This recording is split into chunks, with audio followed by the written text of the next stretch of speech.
Well, good afternoon, Aristo. Good morning, Ron. It's good to see you once again. Yes, and we've been having quite a conversation for the last, I don't know, 20 minutes at least. Maybe, I don't know exactly what time we started. But in any case, as I was mentioning to you, I got a call from the ambassador yesterday, and he's very aware from my videos. The family, the ambassador is part of the family, as he identifies it. And I don't know if that's the same family that Hidden Hand people talk about. But in any case, they're aware of what's going on. They're aware of me. They're aware of this relationship. And he made it clear that that anybody that's been involved with a lot of people sexually takes on the energy of each of their lovers, which we know there's a certain factuality to that. And he gave me sort of a mixed message as I pondered it afterwards of be careful, and yet at the same time you're going into territory that may have greater significance than you're aware of. And as I talked to my friend the goddess later on in the evening after much meditation following that call, she has the same feeling that we're going into an area that is not just two people meeting to love each other, but it does take on a greater significance. Anyway, I'm going to let you take off and talk wherever you feel to go. And again, we've already had some preliminary conversations, so give us your insight on some of the dynamics that are taking place here. What's going on in the world today is as follows. Important things are hidden in plain view, and superficial and insignificant things are shoved in our faces. Within the superficial and the insignificant lies the important and the true resource. The problem is we are conditioned to ignore the important and to grasp the insignificant. This is why there's so much emphasis on deconditioning, and it has to do with the mental body, but it also has to do with the emotional body and its fear of punishment. So how does that apply? I mean, that sounds reasonable. My challenge is to continue to sound reasonable, but not to give in to conditioning in doing so. So I can express something that sounds extremely reasonable, and you will, anybody listening can take it for granted, and it won't create dissonance, or it can sound reasonable and begin to create dissonance, but then it goes to a point where it sounds unreasonable because the dissonance is too much. And the dissonance is a direct correlate of the conditioned programming that says thou shalt not contradict the matrix. Thou shalt not what? Thou shalt not contradict the matrix. Oh, okay. Thou shalt not disobey the dictates of reality. Thou shalt identify experience with what the matrix says experience is. The rest is fantasy at best, or speculation. So it's very difficult to communicate these things when we take so many things for granted that we don't even know are programmed into us, and that we reinforce because of the deep fears we don't address. That's why personal work, but it's not work. That's why dealing with a desire nature is very, very important. The big fear of those who are truly at the helm of the matrix, shall we say, because they don't control the world, they don't control humanity, they don't control God or nature or anything, but they control the matrix. And for most human beings, the matrix is reality, and for some human beings, it's God. So those people are essentially, oh, I lost my train of thought. Oh well, let's just pick up where the first thing. They have set a certain precedence, and they do not want to let go because they feel what they do not know. That's why they try to know everything. That's why knowledge is power for them. because ignorance, that's why the mystical religions claim that the biggest thing in Eastern mystical religions, which are highly influenced by the roots of the esotericism of the, shall we say, Illuminati, ignorance is the biggest sin. Ignorance is the biggest, bad thing that could happen. But this is, the real ignorance. However, this underlies, even as true as it may be, it underlies a fear that if you don't know, if you are, if you are yourself, but you're completely ignorant, you're going to be hurt. This is original causality in creation. Basically, an inexperienced being stepped over into experience that they had never had because they created time. And in creating time, there was a before and an after. So you had beginnings, and then you had the possibility of going into domains that you had never experienced before. I'm there. Yes. And when there is no experience, at some point, you're going to encounter something you don't want. But you don't know that you don't want it.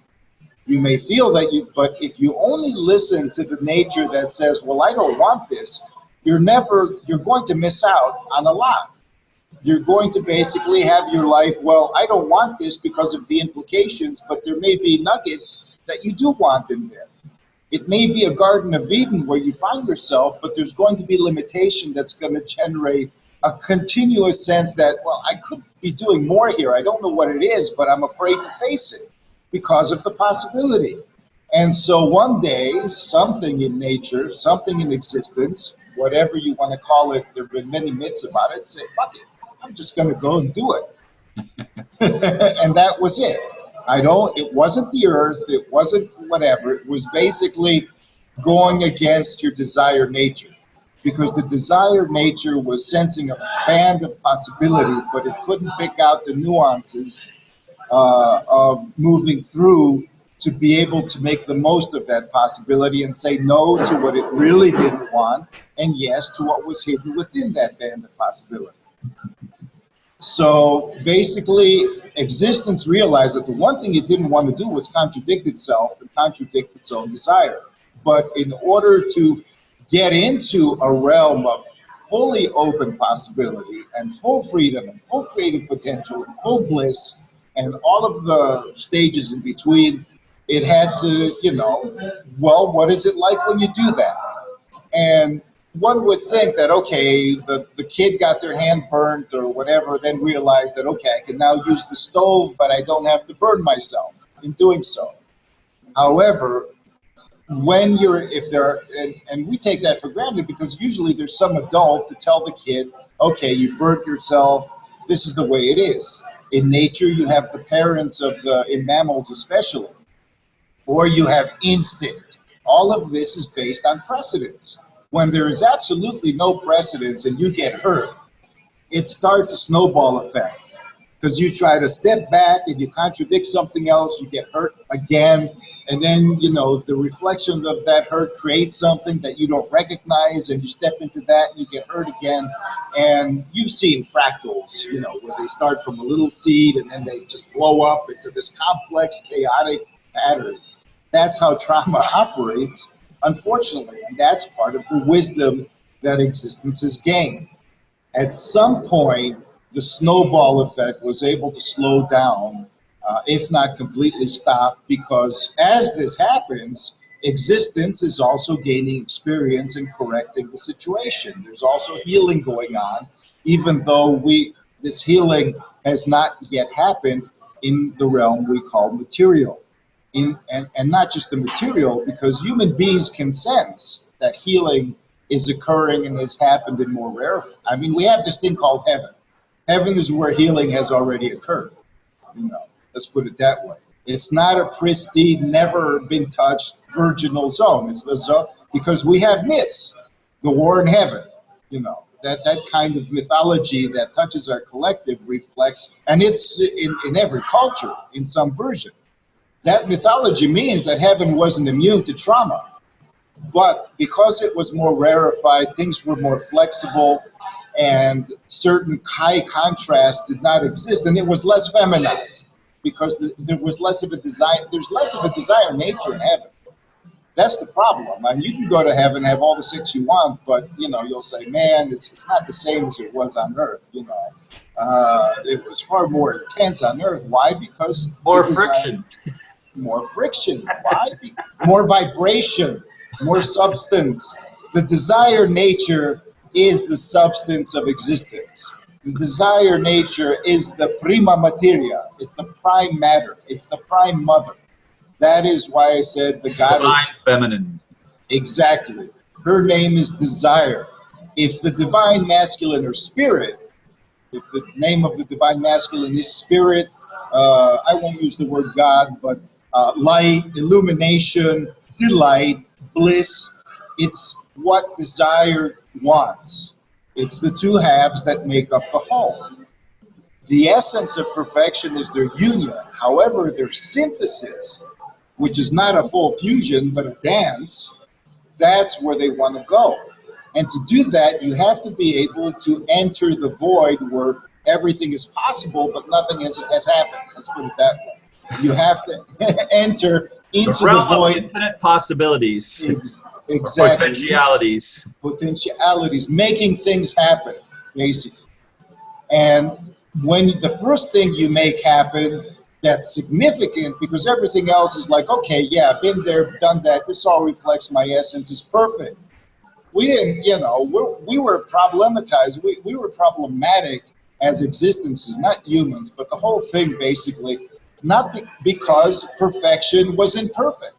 That was the first big revelation. Man, perfection sucks if you don't have the possibility of imperfection, of trauma, of disaster right there, so you can graze the edge of disaster and enter possibilities that are beyond the horizon of your self-awareness, or beyond the horizon of where you think you are, where you feel you are.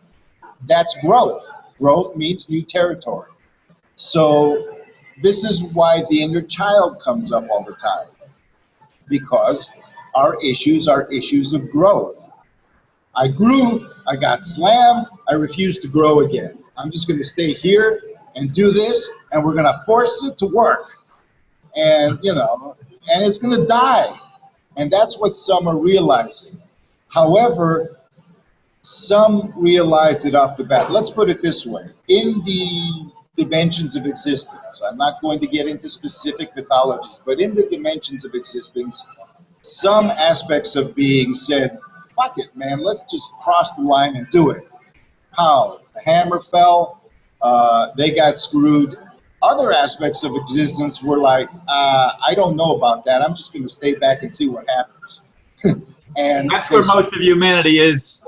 Staying back and see what happens with those of us that are trying to make things happen for good, or for better. Let's put it that way. However, we may think about it this way. Those who now are most prone to control were the ones who at first made the step over the line.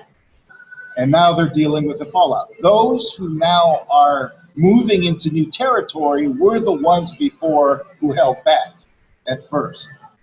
They held, but the information or the experience that allowed them to move and approach the shadow elements, let us say, is because the other ones who became the shadow elements jumped in first. And so, it's not like who did something wrong. It's like we owe our progress. Let's put it that way. Those who are now in new territory owe their progress to whatever the shadow did, because it allowed them to not make the same steps. It allowed them, it enlightened them, shall we say. And that's why, but the true enlightenment can only come when they realize that, hey man, it wasn't a separate thing that made the step. It was the part of me that didn't want to hold back. That's what my friend keeps reiterating to me over and over, and why our Ho'oponopono practice is such a significant part of how we're going to be relating to each other and to the world. Exactly. Because when you tell the psychopath, I love you, please forgive me, and I'm sorry, it helps to understand this original causality. I love you because we're one. Please forgive me because I held back and didn't support you when you got hurt. And I'm sorry that it had to happen to this way. But thank you for doing what you did that made you the shadow, because now it's time to close the circle and set things right and prove to you, me and everything, that it was the right, it was the right thing to do. However, it cannot manifest as the right thing until all is said and done. Until healing is accomplished, forgiveness cannot be complete. You can't force it. Please forgive me is not so that the shadow will forgive you at the moment you're doing Ho'oponopono. It's so the shadow keeps in mind the vibration that forgiveness is going to come. Please forgive me means when I'm committed to healing, so forgiveness is natural. So, eventually you're going to forgive me. I'm asking for that forgiveness to open up a pathway, because that's the possibility we're cultivating. We're not cultivating, we're not asking for forgiveness, and we're not saying healing occurs right now.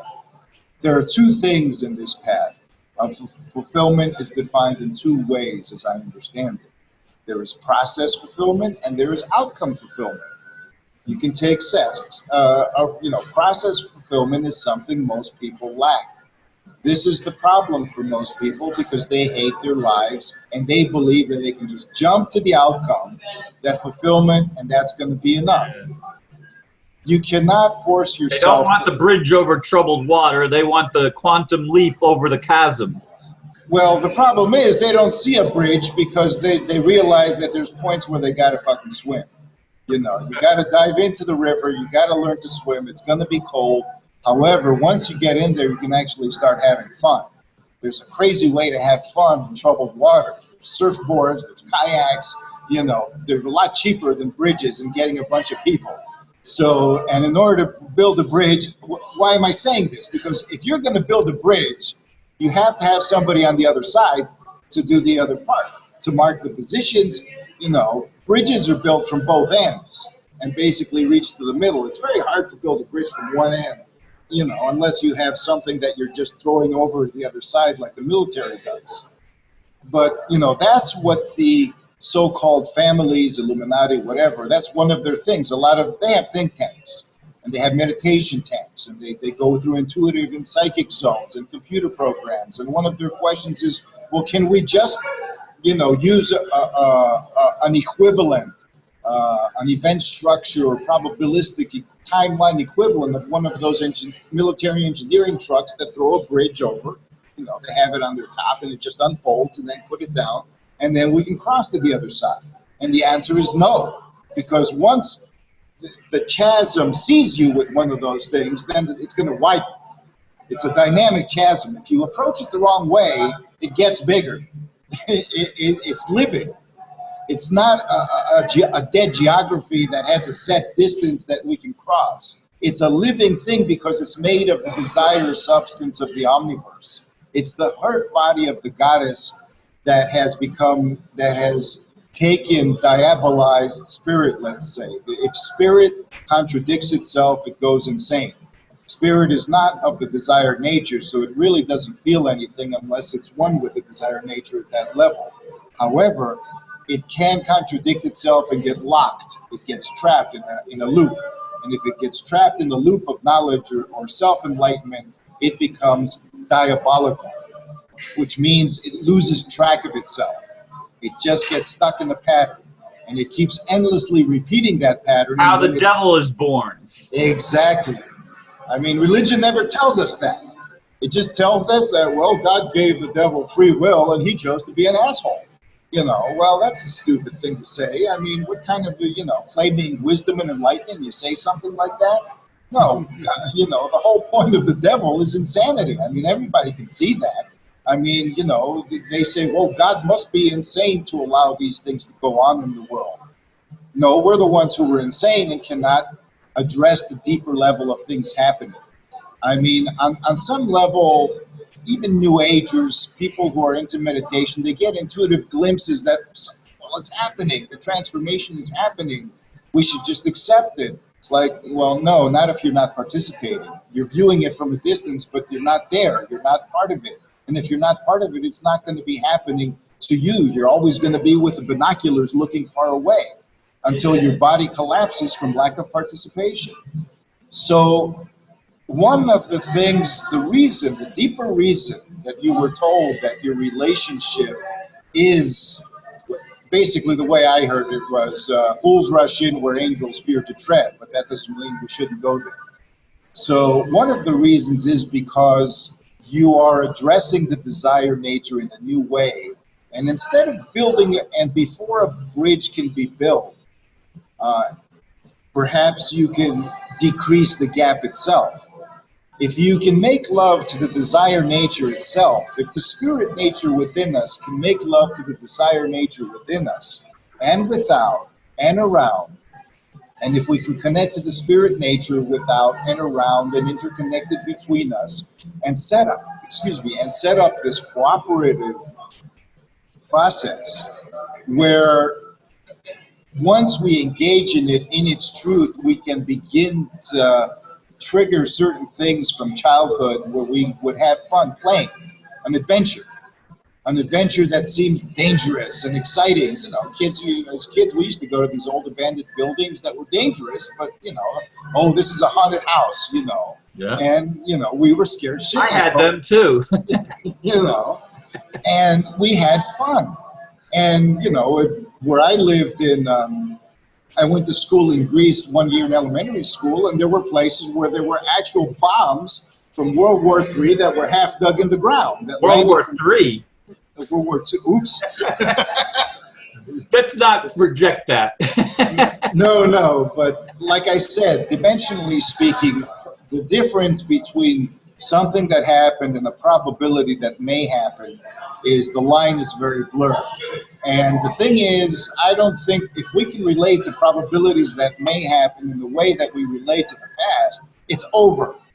If you have a probability that you like that happened in the past, an event, you gain experience from it. If you don't like it, you gain experience of it, and then you let it go.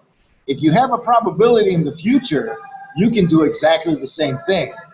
World War III in the future, and not now, but as a probability, is teaching us something. I can't say, well, it's teaching us this or that or the other, but it's making us face our fears at the very least.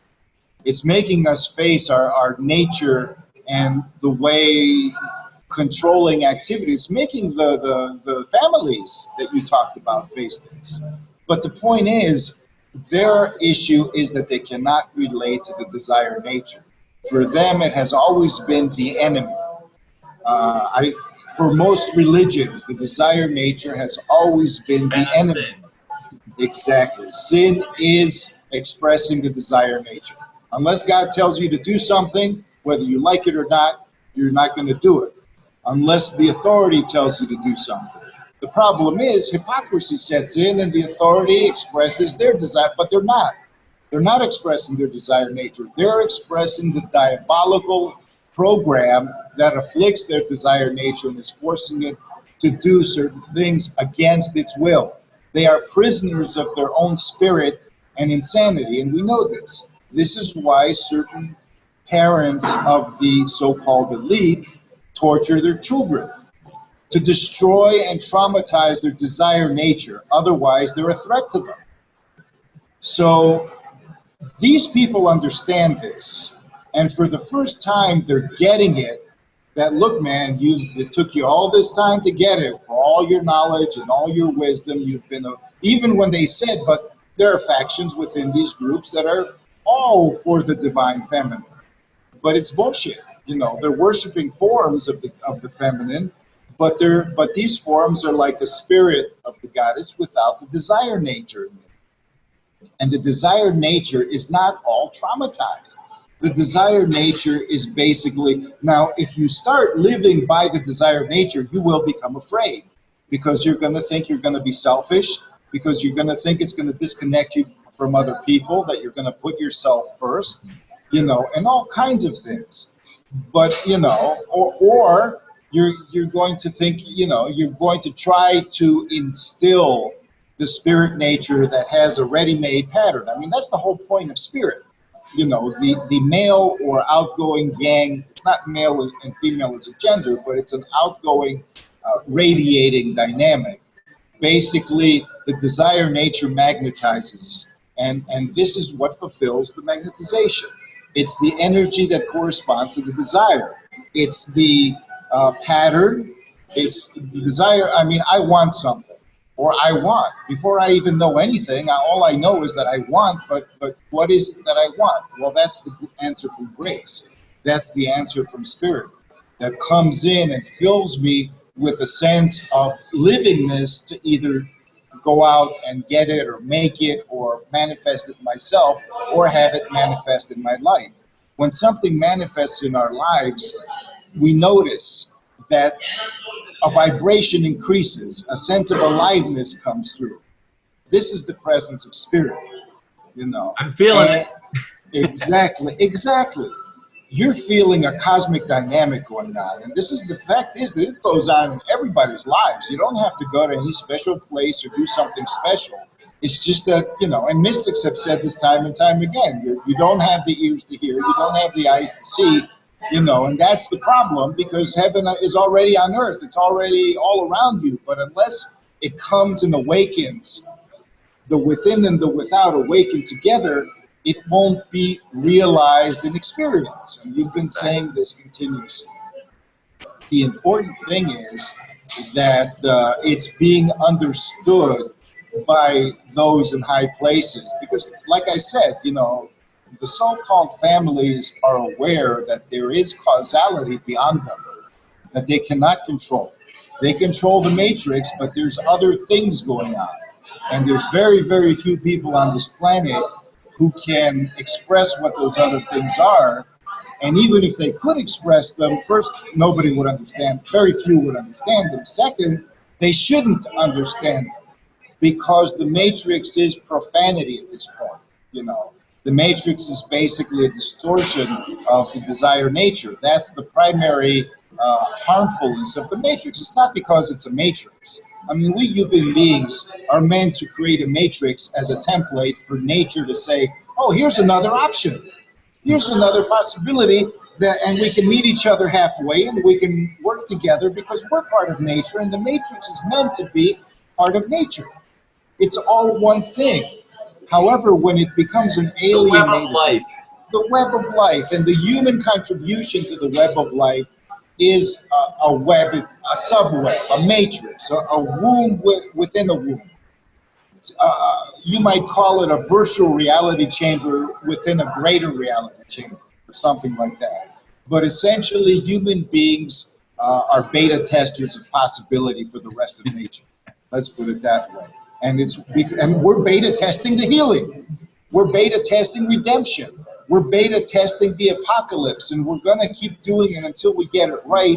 And when we do get it right, we can transfer it. And those who are moving through frontiers are beta testing it for other people within the species. Yeah. And this is what the so-called families also are wondering. They're learning humility, what humility really means. It's like, look, we're all in the same boat. Part of me went and got slammed, but it did it because the part of me that held back really wanted it to do so. And I respect it, and I love it for it, and I love it because it is part of me and because it's connected. This is existence. The more you enter the shadow with this mindset of understanding that we've all been there as it's been here, and we've all exchanged roles, as you say, but in essence, we're now, those of us who seem to have it together in a certain way, in terms of transcending the matrix at least, and who are moving across frontiers where even angels fear to tread, because humans are the ones designed to cross those frontiers and not angels or ETs or anything else. Those of us are essentially redeeming our own being that actually took the first step. It's all part of the plan, you might say. But the plan is our own intention. We can find it within ourselves. It's hidden within our desire nature. The shadow has two forms. One of it is light and the other one is dark. And the light form is essentially the insane spirit gone insane. The white shadow, as I the white shadow, exactly. And the dark side is actually the desired nature because it's magnetic. It draws in, it absorbs. So it's dark. It's not dark as in you step into it and something sneaky pops out and gets you. Both the spirit side, and the spirit side is connected to the upper chakras and the mind, and the yin side, or the feminine side, connected to the lower chakras and more physically and substantially, and the emotions, where the emotions are more in the balanced area of the heart.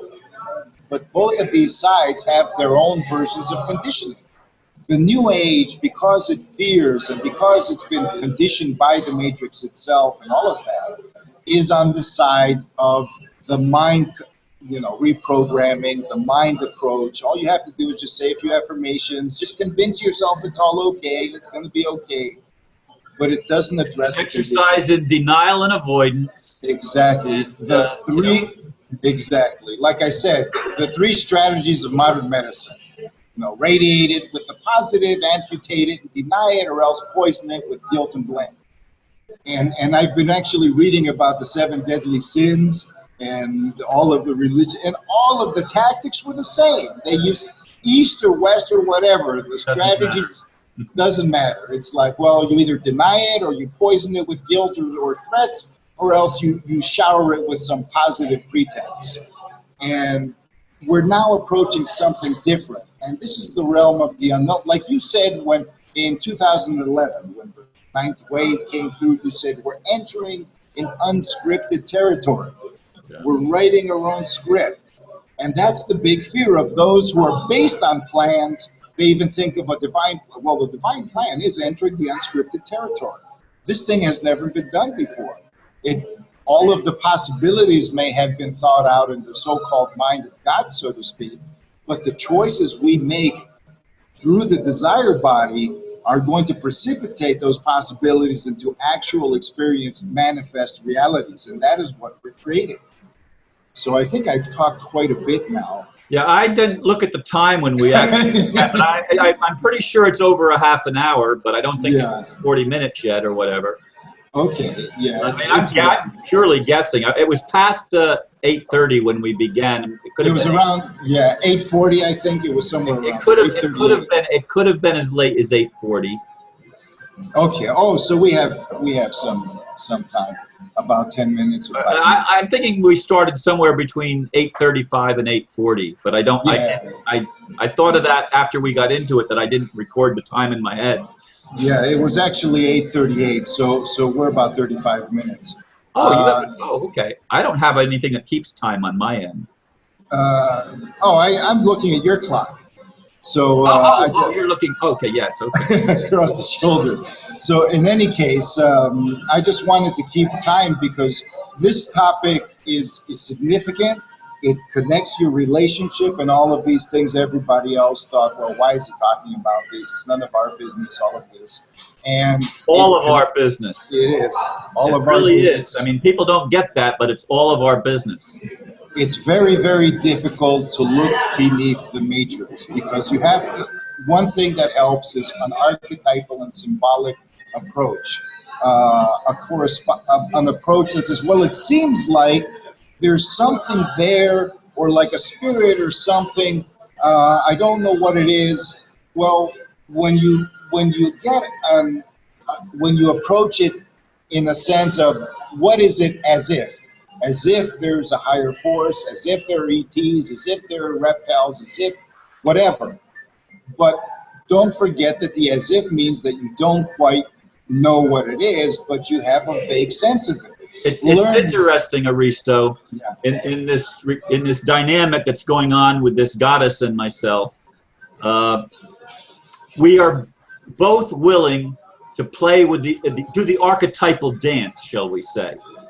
And doing the archetypal dance, we can only do that if we don't have a predefined form to step into, like a monogamous relationship. It's an undefined thing that we're going where neither of us have ever gone before, and we know we're going to be dancing together in a realm, in a territory that is new to us. It's going to become even less defined, Ron, because even religion can't touch it. I mean, you have the word priest and priestess, but that's another, it's as if I'm a priest and she's a priestess and we can relate to that, but those boundaries are going to start crumbling as well. And it's going to be, well, what does that really mean? What does the representative or the avatar of divinity really, really mean in human terms? And how does that connect within the relationship? This is because the thing is, like you said, like the other guy said, when you engage in sex with many people, you take on their energy. Well, isn't this what's going on anyways? I In mean, life. aren't we in life? Exactly. I mean, when you hear about atrocities in Syria and Ukraine, whatever, aren't you taking on the energy? And isn't that energy prostituted by the establishment in a way that's partly false, distorted, and traumatized? Isn't the establishment massacring children and creating wars in order to create trauma that it then dumps on us? I mean, you have Americans taking over to Iraq to torture people under the name of doing a job, and then the Iraqi occult, you know how many curses are being thrown on Americans, not the government. I mean, when you come with your little army suit and torture people and kill people, no matter what your intentions are or why you think you're doing it, they're going to hate you, and they're going to hate what you represent. And they're going to say, well, I hope your family gets it like my family. And so when those army people come back to America, they're carrying energy. That's why they have post-traumatic stress syndrome. Exactly. And they go insane and they start beating on their own family. They bring the same energy that they did over there, back here, and it's exactly. And the beating on the family is a form of sex. I mean, not sex, reproductive sex. It's a transfer of energy. That's what it is. The trauma energy that they picked up from there, that they carried, like Typhoid Mary, they brought over and they transferred it by resonating the trauma into their loved ones, because that is the relationship they know. So when you have sex, all sex is an opening of being. It's a bodily opening of life. And so that's what we're afraid of. What's going to come out? But it's already happening to us in the fucking worst way possible. We're being raped out the wazoo by those who are so afraid of facing things that they want to destroy us to eliminate the possibility in their insane mindsets. So taking on people's energy, I would say, hey man, that's empowerment. If you choose to especially if you choose to see it as something that's a loving act, and exactly. It's all in the choice of how you frame it. Well, if it wasn't a loving act, it wouldn't be empowering. Right. The whole thing, you cannot take another's energy as a sacrifice. You cannot crucify yourself out of obligation or because we have to do this or we're going to die, but I wish I didn't. If your desire body says you don't want to do it, then don't do it. The courage we need is the courage to listen to our desires and realize and be open enough to the impact of the process of those desires to realize, is this really what I want? Is this really, really what I want? Could it be better? And then listen to that voice that says, well, it's not realistic to want something else. Why not? Forget about we create reality or we don't. That's another guarantee. Somebody has to tell me I create reality in order for me to stand behind my desires and my feelings. No, I stand behind them because that's what's meaningful to me. That's what promotes life. It's not worth it otherwise. And so we need, those are the basics. We can complicate them all we want, and sometimes we have to because there's a lot of things going on. But the basics are stand by and don't be afraid of your own self-criticism. It's there for a reason. It's there partially to be released, partially to be forgiven, partially to be corrected, which means you don't wipe it out, but you basically, I've even been exploring all of the things from the New Age that I've rejected before. I'm exploring affirmations. I'm exploring the law of attraction. I'm saying that everything has a baby in it, There's always things that we can get. It's just that when we avoid our desired nature, no matter what we do, whether it's A Course in Miracles or pharmaceuticals or I found God in religion or the super economic savior system. If we don't bring our desired body into the forefront of priority, uh, existential priority, nothing is going to work. It's all going to betray us because we can't even relate to what we want or how we want it, let alone expressing it. And grace cannot come to us unless we can vibrate where grace is going to ground. You know, that much is obvious. And this is what we're all learning to do in the territories that we're approaching. So, Wow, what a lot of conversation. I think this was the best one ever. Of course, I think that most of them. well, thanks to your friend over there, because I was pretty up in the air because so many things were brought up. But there was one thing in the background that is very, very denied, and that's the whole thing about, losing what is the gist of all of this, and how does the personal connect to the collective and all of this. And, your friend there reminded me, the guy who called you basically reminded me that, hey, man, we're worried about the same shit. We understand that what you're doing that's not in the limelight is even more important than what's going on the television right now and all of that. Far more important. Yeah, it really surprised me when he said they watch my videos every day. And this is people that I'm quite certain are, people would call them Illuminati, or some type of people that are pushing the matrix, as you say. Anyway, it fascinated me that when he told me, and he knows, as I told you in the previous conversation, he knew things that I was surprised that he knew. But I shouldn't be, I guess. Some people consider what I'm doing more significant than I would have imagined. It's more significant than these people know that there are others doing similar things and they're connecting dots, and remember that these people read timelines. You can, through computers, through psychics, through whatever, but they can actually gauge where the timeline is going to a certain degree, not absolutely, and that's what freaks them out. But they have their magic barriers. No guarantees, and this is what they do know, that if the uncertainty goes through the roof and we don't connect the solution, the way to go through it is your desired body is going to give you the answer. You're going to feel your way through. You're not going to think your way through, and you're not going to formulate your way through, and you're not going to plan your way through. You're going to feel it in the moment because there is no other way. And that's what the universe is saying. We're setting up conditions on this planet where you have no other choice but to feel your way through. And that's what scares them, and it scares all of us. But it's an adventure because that's how we used to do it as kids. It scares and excites. It scares and excites. And that's what makes blockbusters. We all go to the movies for that reason.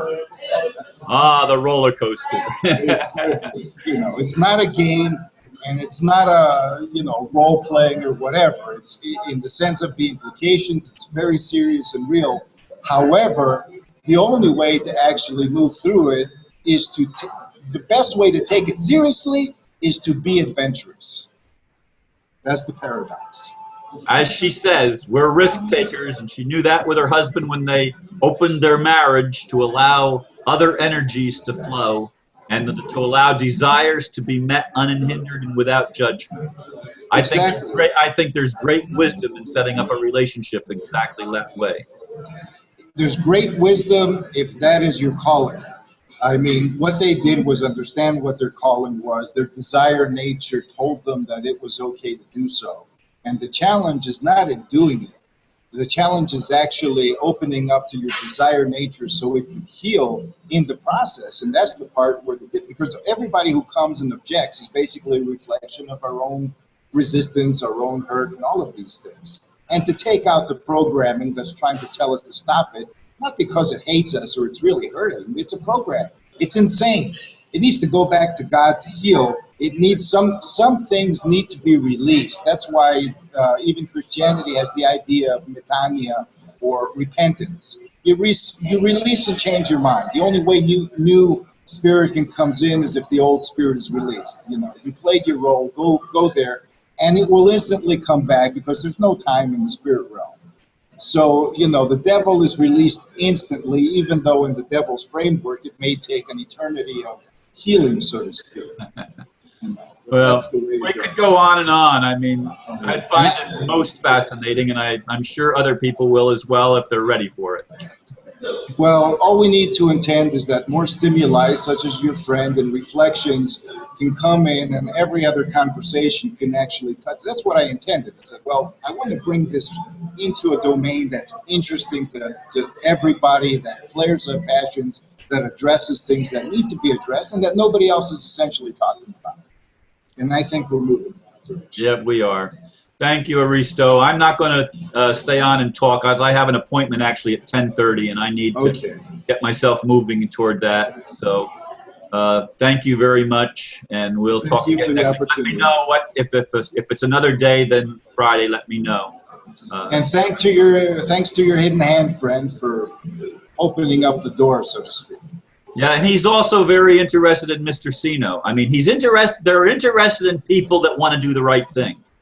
He's claiming that Mr. Sino is not part of their family, but he's very fascinated, and he said, Mr. Sino and myself are two people that they want to bring to China to meet. They want us to meet the old man, what they refer to as the old man. So we shall see. Who knows where anything is going to go at this point? Exactly. Okay, Ron. It's been a long one this time, but I think it'll be a good one.